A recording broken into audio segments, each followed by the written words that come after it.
Hay mga Zay, sayo din ani ng lakaw ni Dudong kay nami paliton para dalo ni Lia sa eskwelahan. Maaga nga kaming umalis sa bahay ni Dongski mga Zay. Pupunta kasi kami ng Agayayan mga Zay dahil meron kaming bibilhin ba para dalhin ni Lia sa eskwelahan. Luto-luto kasi sila ni Lia sa eskwelahan. Kunya sa grupo nila mga Zay, mingguplot daw ang ipagawa sa kanila. Kaya ipadala daw siya ng Grahams. Meron mang mga tindahan dito sa amin mga Zay, kaso lang naubusan sila ng Grahams ba kaya no choice talaga kami, pupunta talaga kami doon sa Agayayan. Medyo ngit-ngit pagid intaw ni mga Zay kay ginagamit pa man ni Dongski ang suga ng kanyang kabayo.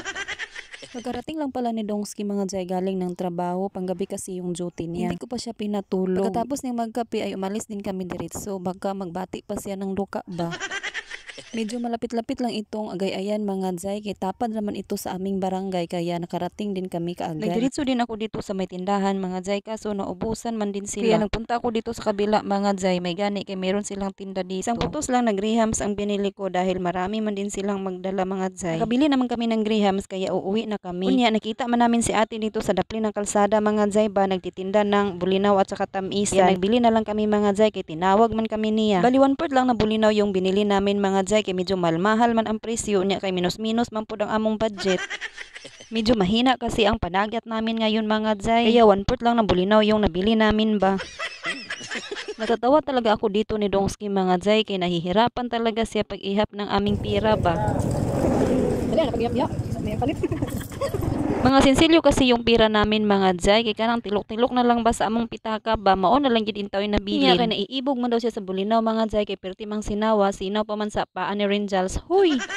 Kaya nagbili na lang kami, bali 1/4 lang ba, kay lami daw kuno kilahon. Fast forward mga Zay, nakarating na din kami dito sa aming munting tahanan. Yung mga anakins ko mga Zay, gising na pala at ayan, nagready na yan sila para kakain na sa kanilang pamahaw ba. Ito na yung Grahams nga nabili ko. Isa lang yung binili ko kay medyo mahal-mahal man. Grabe man ilang patong, katunga man sa presyo mga Zay. Grabe man ilang ginansya mga Zay, kita ani, grabe sang ginansi. Mga krap dili siya nga itlog mga Zay, oh, unya tagukso ang isa ani, pero naaray ko ani gamay ra nga buak ba, so dili gid siya ingon nga buak gid siya.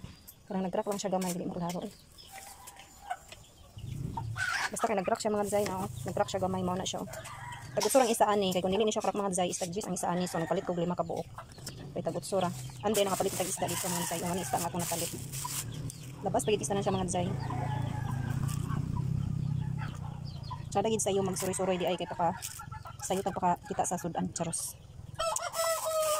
Dali-dali pala akong nagluto ng itlog mga Zay para sudan sa aking mga anakins. Meron naman kaming ulam mga Zay, kay may tira-tira man akong ulam sa paninda ko ba. Araw-araw kasi ako nagluluto mga Zay ng ulam at saka snack mga Zay ba. Kaya nagtira na ako mga Zay para sa aming pamahaw na sudan. Kunya kay gusto man ng mga bata mga Zay, nakakain sila ng itlog. Kaya nilutuan ko na lang sila, kay minsan lang din sila kakain ng itlog mga Zay, kay medyo malmahal namang itlog ngayon. Sa akin mga Zay, okay lang sa akin na hindi ako makakain ng itlog, basta kay makahilam lang ako sa itlog ni Dongski ah.